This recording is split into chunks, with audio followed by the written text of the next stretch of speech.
Bonjour à tous et merci d'être là pour la conférence sur les plantes et les couleurs. Et merci au Festival Scientilivre de nous avoir invités. Donc nous allons parler des couleurs des plantes et puis également de l'utilisation de l'homme de ces couleurs.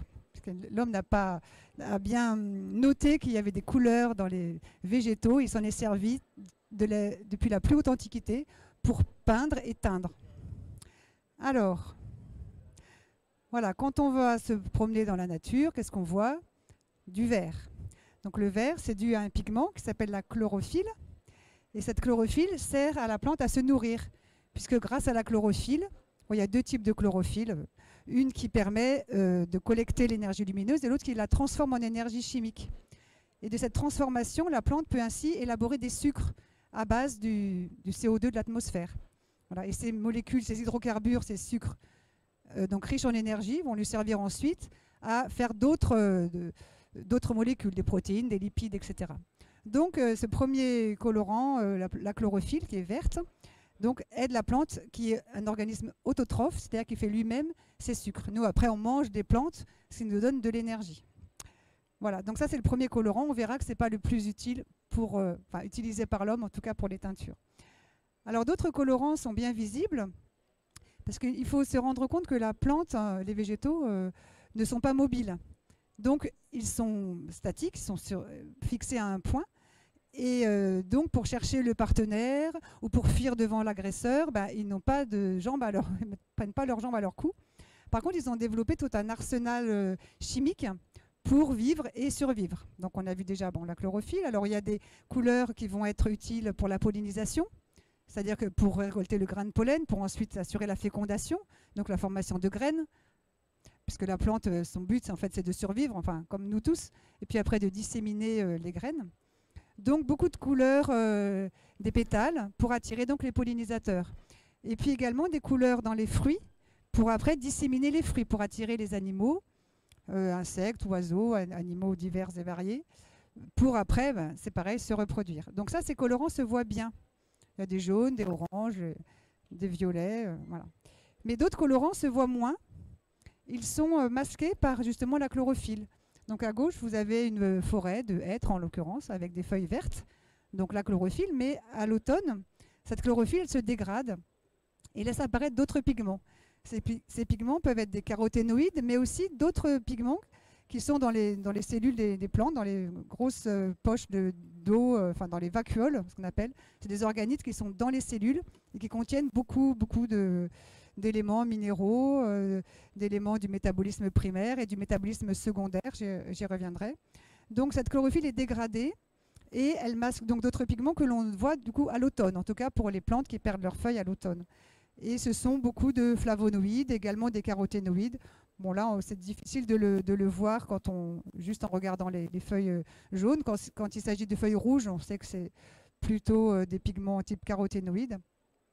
Voilà.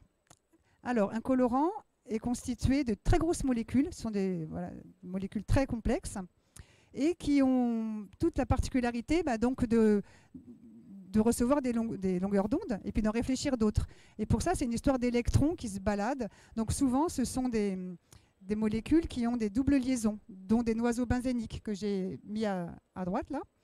Voilà. Donc qui ont la propriété d'absorber les longueurs d'onde dans l'UV ou dans le visible. Et donc ils vont après réfléchir les longueurs d'onde qu'elles n'ont pas absorbées. Donc présence souvent d'une double liaison, comme le noyau benzénique, et des molécules donc très complexes. Vous avez un exemple ici. Voilà. Pour ceux qui font pas trop de chimie, en fait, aux intersections, ce sont des atomes de carbone, voilà, dans ces noyaux. Alors, les colorants des plantes, donc ils sont présents dans tous les organes. On peut en trouver dans les racines, c'est moins fréquent, mais ça existe quand même. Dans les tiges, dans les feuilles, beaucoup. Dans les fleurs, on l'a vu tout à l'heure. Également dans les fruits, et puis dans les galles aussi. Les galles sont des colorants particuliers qu'on appelle des tannins. On va en reparler tout à l'heure aussi. Donc ce sont des molécules complexes, ça je l'ai déjà dit, et souvent la coloration des plantes vient de plusieurs molécules. Ce n'est pas une seule molécule qui fait la couleur, contrairement aux molécules que l'on synthétise actuellement, où il y a vraiment une seule molécule. Alors la solubilité, ça va commencer à nous intéresser un petit peu par rapport aux teintures. Ces colorants sont solubles dans l'eau pour la plupart. On fait une macération, c'est-à-dire qu'on laisse la plante dans l'eau longtemps. ou alors une décoction pour aller plus vite. Et la décoction, c'est-à-dire qu'on fait bouillir la plante un certain temps. Bon, dans les livres, souvent, on vous dit de faire bouillir 1 heure et demie. Un quart d'heure, ça suffit largement. Mais bon, on verra. Parfois, c'est soluble dans l'alcool, peu, mais certains sont solubles uniquement dans l'alcool. On sait un peu plus compliqué. Et puis, d'autres sont solubles, mais suite à une modification chimique du milieu. Voilà, notamment l'indigo. Voilà, je vous parle de plein de choses qu'on va développer après. Vous êtes en haleine. Alors, les colorants naturels, hein, pour voir un peu ce que l'homme a fait avec ces colorants de la nature, évidemment, ça l'a tout de suite intéressé. Hein. Et donc, cette petite frise pour montrer qu'en fait, la petite partie rose, c'est la partie de l'histoire qui concerne les colorants complètement chimiques, synthétiques. Vous voyez que ça représente très peu par rapport finalement à la longue histoire des couleurs qui a commencé dès la plus haute antiquité et jusqu'au 19e siècle, jusqu'à la deuxième partie du 19e siècle. Les sources des colorants donc, sont végétaux, hein, c'est ce qui nous occupe ici, mais également animaux, on va en parler ainsi, aussi peut-être un petit peu si on a le temps pour les teintures, et minérales pour les peintures. Alors on fait la distinction, bon, les hommes l'ont fait très tôt certainement, puisqu'ils se sont rendus compte qu'il y avait des couleurs qui tenaient bien à la lumière ou au lavage, et d'autres qui ne tenaient pas du tout. Et Colbert, lui, au XVIIe siècle, a séparé, donc, il a donné des décrets aux manufactures royales qui précisent les couleurs grand teint et les couleurs petit teint. Donc dans les couleurs grand teint, on avait l'indigo, le pastel, la garance, la goude. Et dans les petits teints, ce sont des couleurs qui tiennent moins bien au lavage et au soleil. Donc tous ces colorants sont utilisés à la fois pour les teintures, pour les encres, pour les peintures, on verra qu'on peut transformer d'un colorant en pigment, pour le maquillage et pour les additifs alimentaires aussi, pour colorer les aliments. Voilà. Alors là, ici, c'est une tapisserie de la Dame à la licorne, une des tapisseries de la Dame à la licorne qui date de l'année 1500 et où l'on voit que les colorants sont quand même pour la plupart bien conservés, notamment le bleu et le rouge. Donc l'indigo, enfin, ou pastel, indigo, et la garance pour le rouge.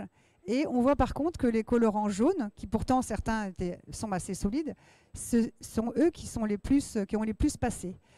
Parce que les arbres, là, ils sont un bleu-vert en fait. Ils devaient être, on suppose, verts. Et puis les lions sont un peu beige. Voilà, donc c'est le jaune finalement qui est le moins solide. Alors, on va faire maintenant, dès à présent, la distinction des colorants et des pigments, pour qu'on parle bien de la même chose, parce que sinon il y a une petite confusion. Alors le colorant, il est soluble dans un solvant, a priori l'eau. On verra tout à l'heure que ça peut changer aussi, mais a priori l'eau.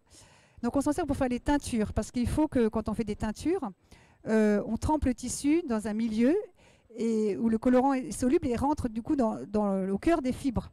Voilà. Et donc on imprègne vraiment le support. Le pigment, au contraire, n'est pas soluble dans l'eau.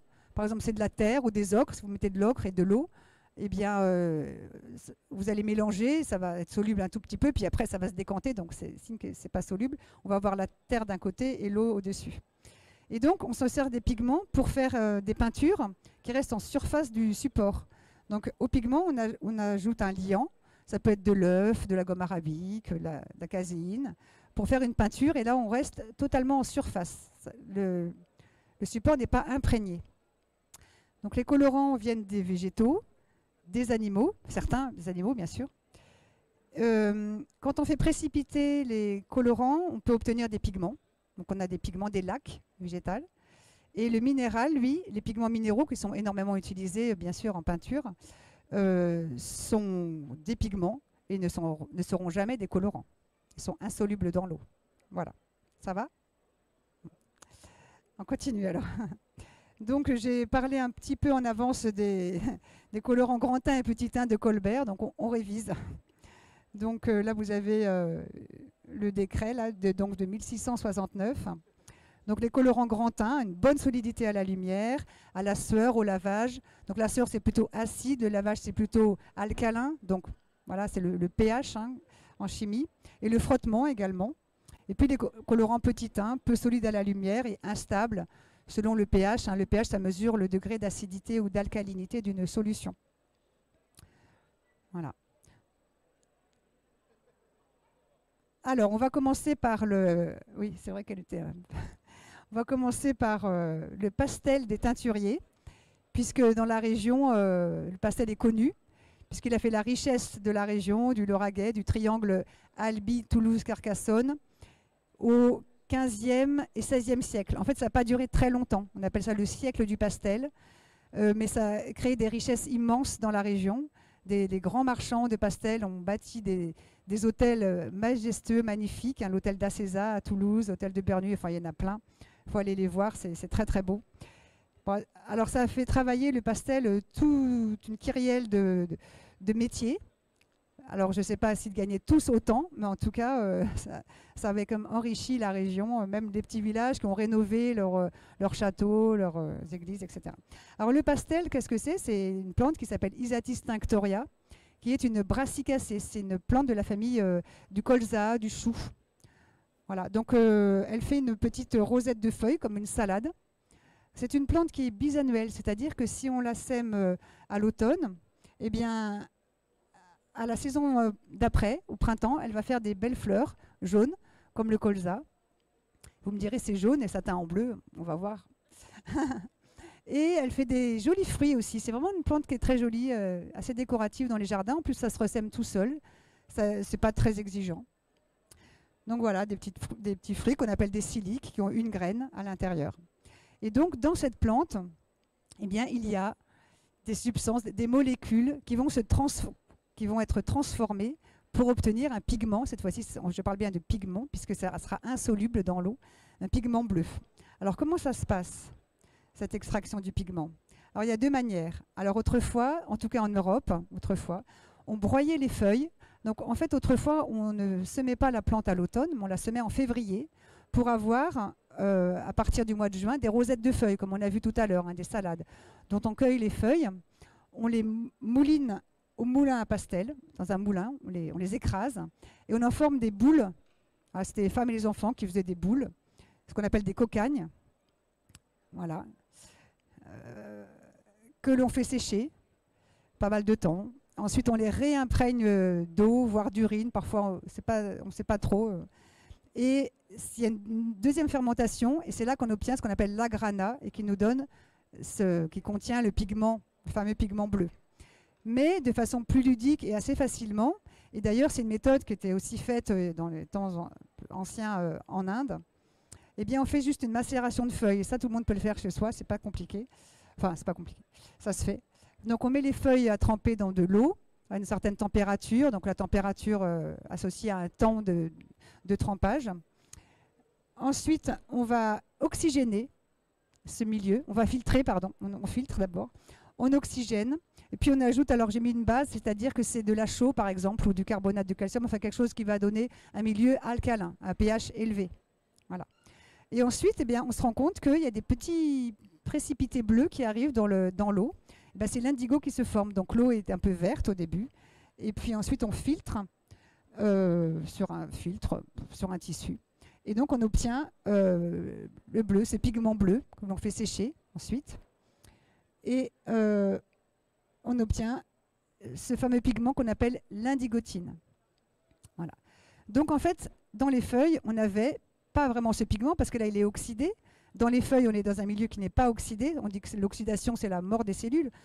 Mais quand on le fait macérer d'une façon ou d'une autre, hein, soit dans l'eau, soit en formant des cocagnes, eh bien, et puis à l'oxygénation aussi, on obtient donc ce pigment bleu, l'indigotine. Alors pour teindre, en fait, il faut faire le processus inverse. Parce qu'on a dit que pour teindre, il faut que les colorants soient solubles dans l'eau. Et là, on vient de voir qu'on a obtenu un pigment qui, par définition, n'est pas soluble dans l'eau. Donc pour teindre, en fait, on fait un peu l'équation inverse et on monte une cuve. Donc si vous voulez, il y a des ateliers tout à l'heure où on a monté une cuve et on peut s'amuser à teindre. Donc le montage de la cuve, alors dans la cuve, on met notre pigment, on met ce qu'on appelle un antioxydant, c'est-à-dire quelque chose qui va capter l'oxygène de l'indigo. En réalité, c'est plus complexe que ça. C'est une histoire d'oxydoréduction, passage d'électrons. Voilà. Mais bon, on ne va peut-être pas rentrer trop dans les détails. Et puis une base, c'est-à-dire, pareil, dans un milieu alcalin. Voilà. Donc ça, c'est notre cuve.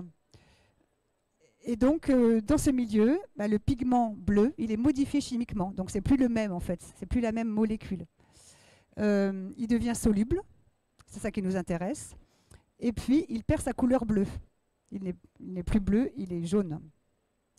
Voilà.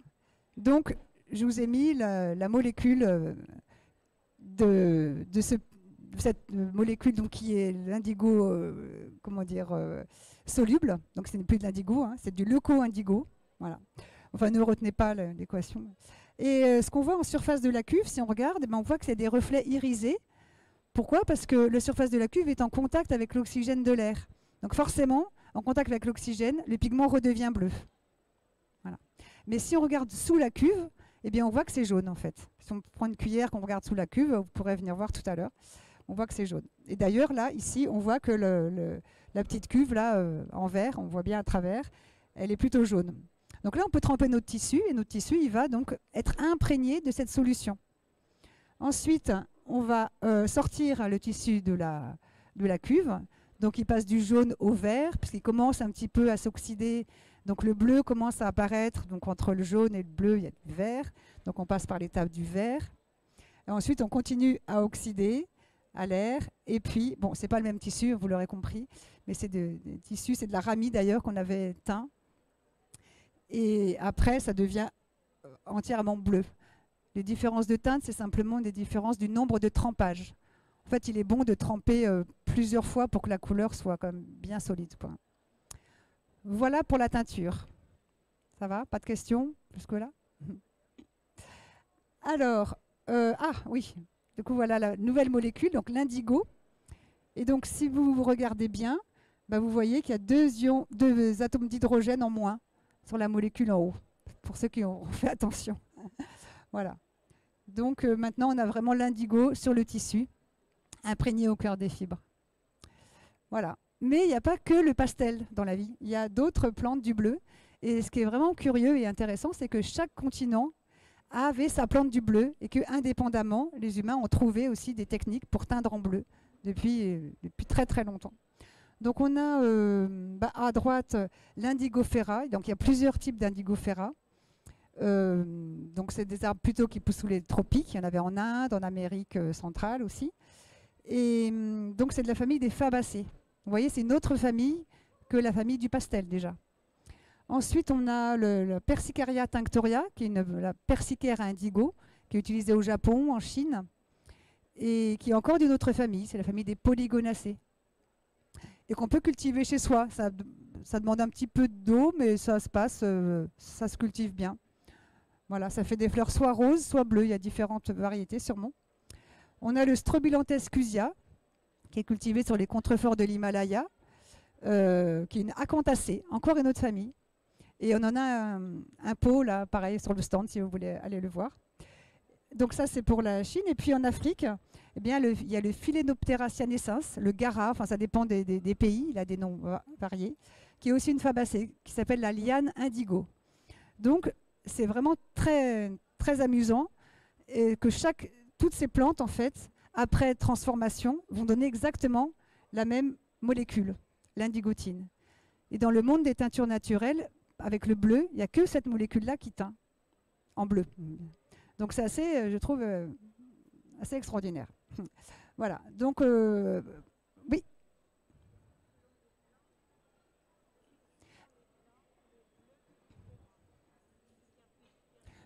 Oui, alors la molécule est la même. Après, les procédés d'extraction peuvent être différents. La teinture peut varier, mais surtout, comme toutes ces plantes donnent la même molécule, mais l'indigofera, l'indigotier, est beaucoup plus concentré en indigo.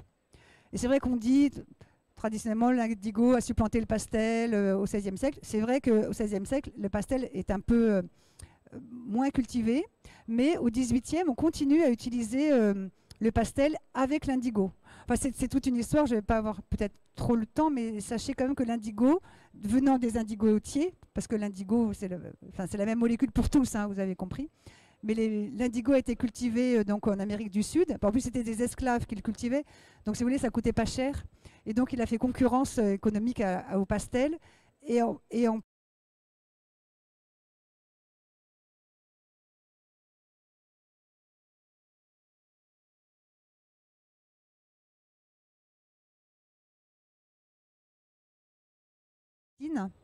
Donc là à gauche, on a une petite plante de Garance. En fait, c'est de la famille des rubiacées. Les rubiacées sont beaucoup de plantes qui se ressemblent, qui ont des feuilles en verticille, c'est-à-dire qu'il y a sur la tige, il y a plusieurs feuilles au même niveau. On dit plusieurs feuilles par nœud, voilà, qui forment un petit verticille. Rubiacée, ça vient de Rubère, d'où le rubis aussi. Hein.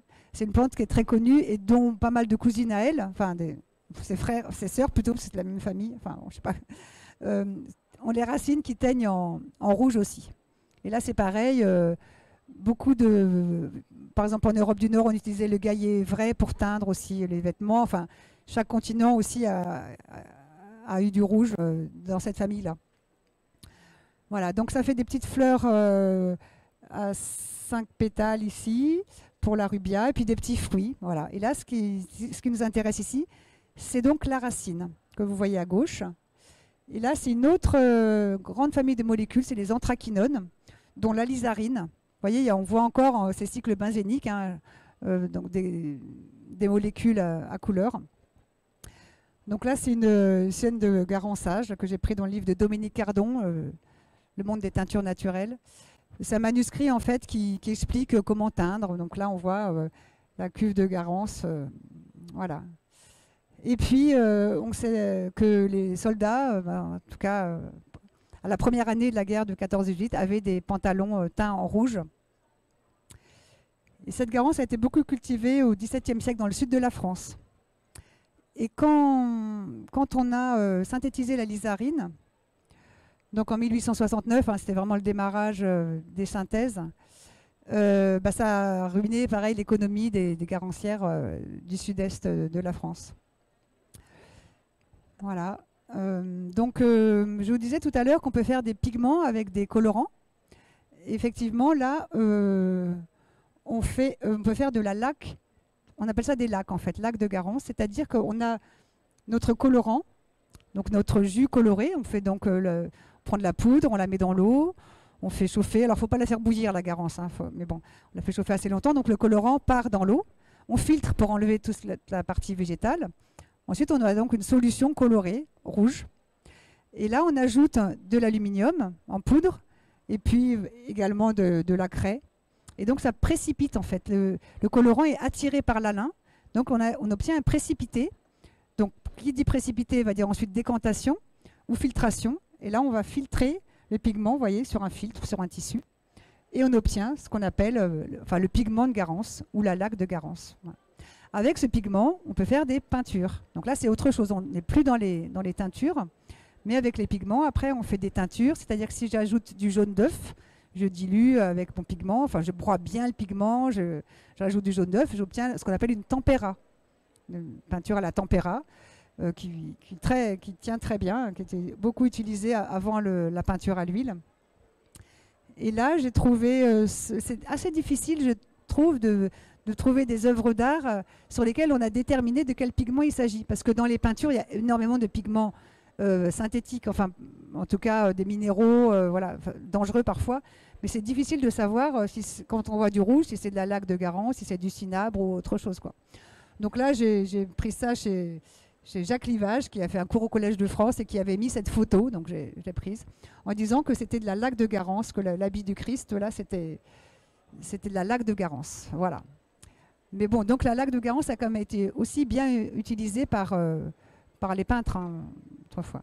Et donc, je vais revenir juste sur la diapo d'avant, juste pour vous dire un petit paradoxe, enfin, quelque chose qui est assez curieux, c'est que la synthèse de la lysarine en 1869 a été faite par BASF, je pense, enfin par les Allemands en tout cas.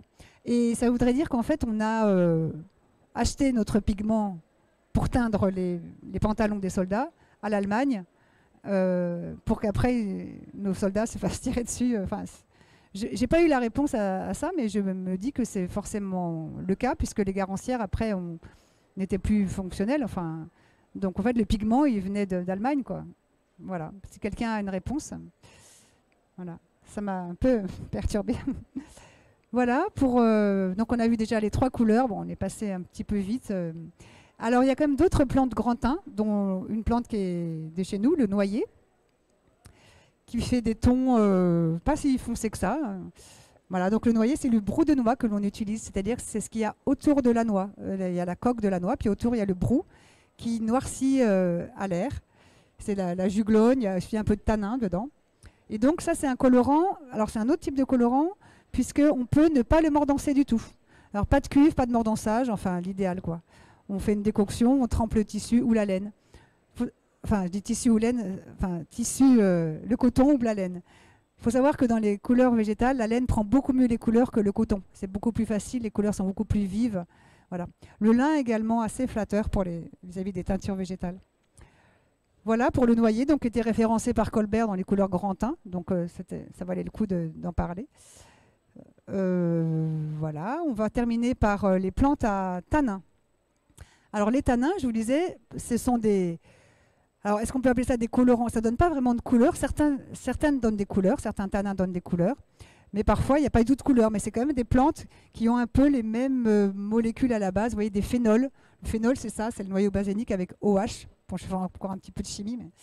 Et ces tanins, en fait, ne se voient pas forcément dans la plante, mais aident grandement la plante à se défendre contre les herbivores de tout poil, les chenilles, les animaux. Et parce que les tanins, en fait, précipitent les protéines. C'est d'ailleurs comme ça qu'on tanne le cuir, d'où leur nom. C'est-à-dire que les tanins précipitent le collagène et le rend imputrescible. De même, les tanins sont très astringents. Si vous mangez du coin pas mûr, c'est ça l'astringence, du coin cru. Voilà.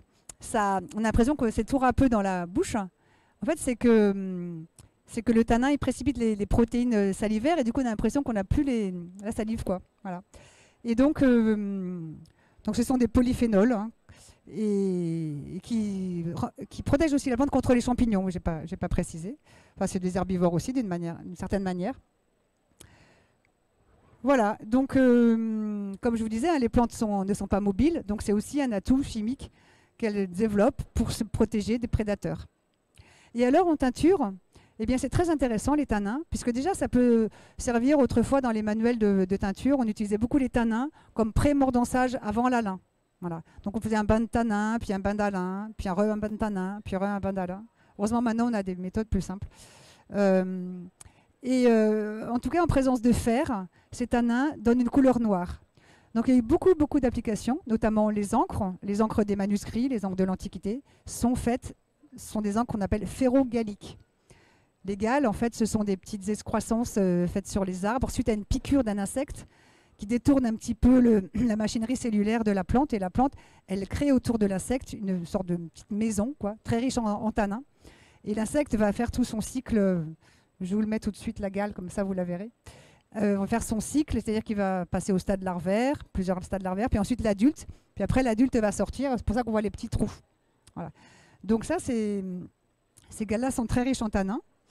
Et donc, c'est avec ces gales qu'on fait de l'encre. On met des gales, on met du fer, soit du sulfate de fer, soit des clous qu'on fait rouiller dans du vinaigre. Ça marche aussi. Alors, en application de cette propriété des plantes à tanins avec le fer, on a les bogolans. J'avais une personne qui en avait fait là en Afrique, elle n'est pas là. Et donc, ils trempent le tissu dans une solution de plantes riches en tanins. Là-bas, ils ont des bouleaux Ngalama, ça s'appelle, qui en plus des tanins colorés, donc on a peu chez nous d'ailleurs. Et dessus, ils écrivent avec de la boue ferrugineuse des fleuves de là-bas, quoi. Et on obtient donc du noir sur des fonds colorés. Et le blanc, après, ils nettoient, voilà, ils enlèvent en fait pour faire les traits blancs. Donc c'est très joli. Voilà. Et puis quand on mordance aussi les tissus avec du fer, eh ben, on obtient des tons de gris ou de noir. Voilà, donc les plantes à tanins, le chêne, toutes les écorces d'arbres en général ont beaucoup de tanins. Toute la famille des rosacées, les glantiers, la potentille, beaucoup de plantes ont des tanins. Le sumac aussi, une plante qui n'est pas d'ici mais qui est très très riche en tanins. Le châtaignier, l'aulne, enfin bon, il y en a plein en fait. Pour les tester, en fait, ce qu'on fait, c'est que on prend la feuille d'arbre, on la martèle sur un tissu. C'est pas très gentil pour la feuille, mais bon, si on fait ça à l'automne, on a moins de scrupules parce que de toute façon les feuilles vont tomber. Et donc on a le sucre de la plante qui se met sur le tissu, et ensuite on trempe ce tissu après avoir fait sécher dans un bain de fer, et on obtient ce genre de choses.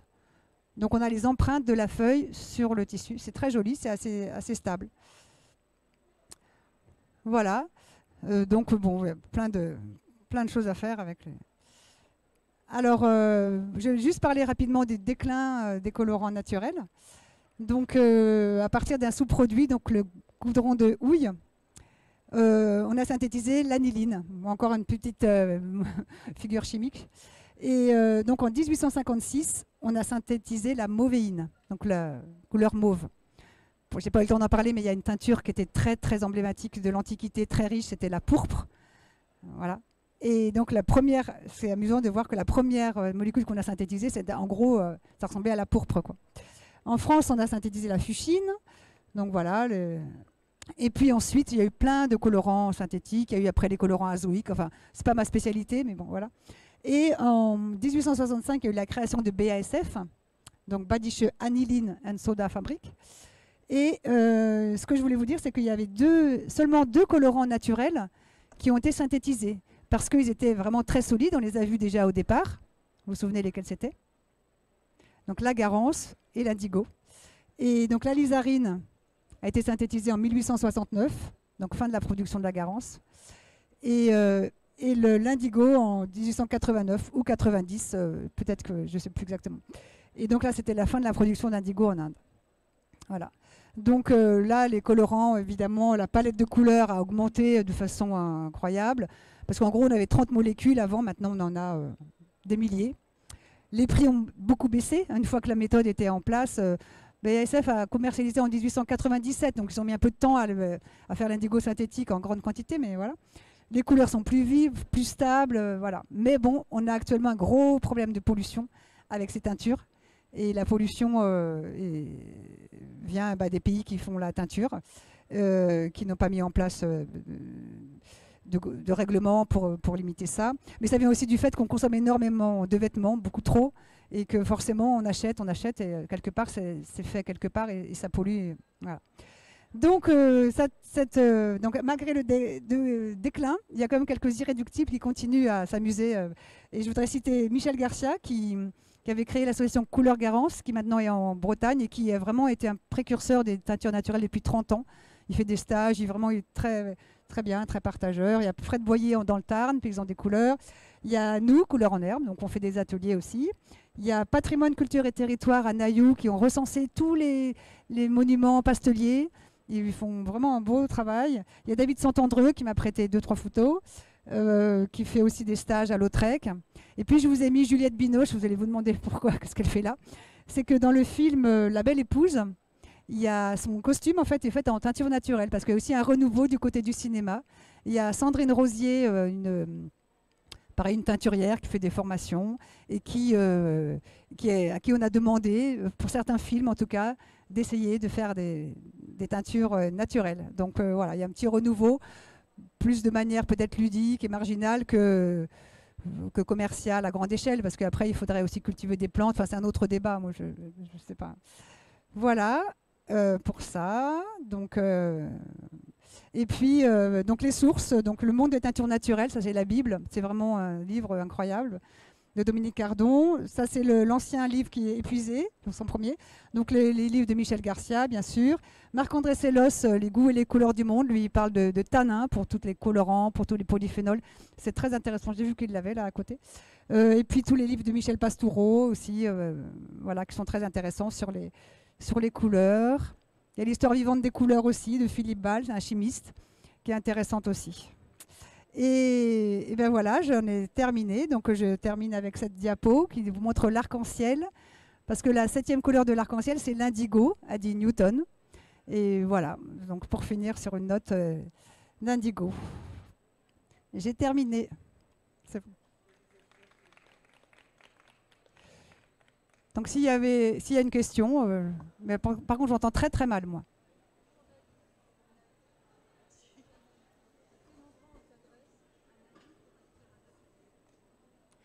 Alors je ne sais pas.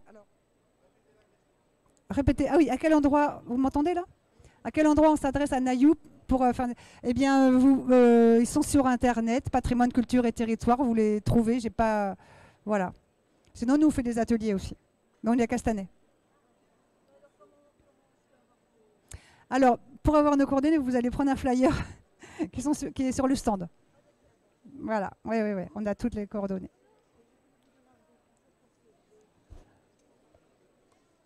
Oui, j'ai un micro là, mais je peux vous le passer peut-être après. Oui. Je pose ma question? Oui. D'accord, merci. Oui, vous aviez dit que l'indigo, c'était la même molécule qu'on trouvait dans toutes les plantes qui tintaient en bleu. Oui. Qui tintaient en bleu. Oui. Est-ce que dans le pastel, c'est la même molécule? Oui. Première question. Et est-ce que quand on a fait des teintures artificielles, on a retrouvé la même molécule d'indigo? Oui, alors exactement. Le pastel, c'est la même molécule, l'indigotine. Quand on a, en fait, en 1890, ils ont synthétisé l'indigo synthétique, qui est exactement la même molécule. Il y a 2 colorants naturels qui ont été synthétisés à l'identique. C'est l'indigo et la lysarine. Il n'y en a que 2 en fait. Tous les autres, ce sont des colorants qui n'ont pas trouvé, qui ne sont pas dans la nature, qui n'ont pas d'équivalent. Voilà. Et donc la question... Passez-lui le micro parce que là, j'entends vraiment pas. Je voulais savoir, selon les plantes, comme ça, je voulais savoir, selon les plantes, si les bleus sont différents. C'est ça que je vous demandais. Ah oui. Parce qu'il y a des bleus verts, des bleus roses, des bleus violets, des bleus pour l'indigo, même pour l'indigo, vous trouvez qu'il y a pour tous les bleus. Enfin, je voulais savoir si, selon les plantes, le bleu était différent. Oui, je comprends la question.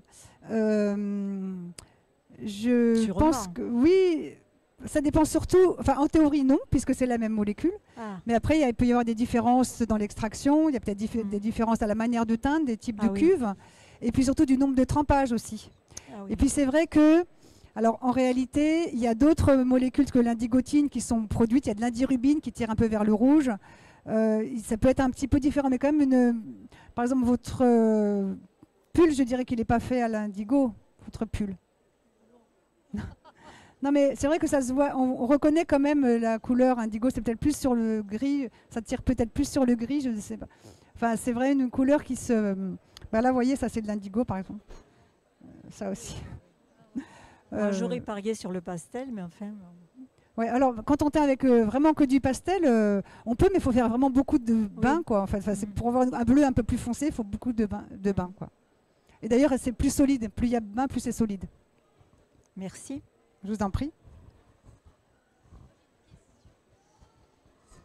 Oui, vous avez dit que ça teignait mieux la laine, pas mal le coton et bien le lin. Et alors, toutes les matières synthétiques, ça veut dire qu'on ne peut pas du tout les teindre avec de la teinture naturelle? Alors là, il faut faire des essais.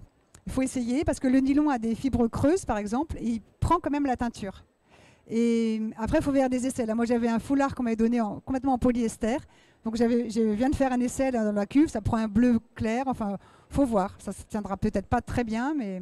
Ça tiendra peut-être un petit peu, mais ça prendra moins bien. Ça va dépendre, là je ne connais pas assez les tissus synthétiques pour dire s'ils ont une affinité avec les colorants, puis ça doit dépendre des colorants aussi.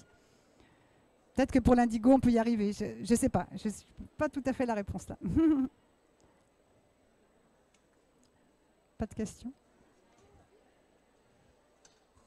Je reviens toujours à l'indigo, puisqu'apparemment c'est la seule molécule de bleu dans les oui. végétales. C'est ça? Oui. Mais par contre, dans les couleurs artificielles, il y a plusieurs molécules de bleu? Ah oui, je pense. Oui. Alors là, je ne connais pas du tout. Hein. Mais oui, à partir. Alors, non, je ne sais pas. Les colorants, il y a plein de molécules de bleu. Voilà, c'est terminé.